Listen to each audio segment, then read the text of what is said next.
എന്റെ അകൃത്യങ്ങൾ എന്റെ തലയ്ക്ക് മീതെ കവിഞ്ഞിരിക്കുന്നു. ഭാരമുള്ള ചുമടുപോലെ അവ എനിക്ക് അതിഘനമായിരിക്കുന്നു. എന്റെ ഭോഷത്വം ഹേതുവായി എന്റെ വ്രണങ്ങൾ ചീഞ്ഞു നാറുന്നു. ഞാൻ കുനിഞ്ഞ് ഏറ്റവും കൂനിയിരിക്കുന്നു. ഞാൻ ഇടവിടാതെ ദുഃഖിച്ചു നടക്കുന്നു. എന്റെ അരയിൽ വരൾച്ച നിറഞ്ഞിരിക്കുന്നു.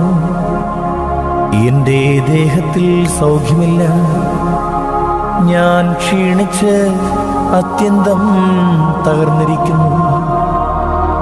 എന്റെ ഹൃദയത്തിലെ ഞരക്കം നിമിത്തം ഞാൻ അലറുന്നു. കർത്താവേ, എന്റെ ആഗ്രഹമൊക്കെയും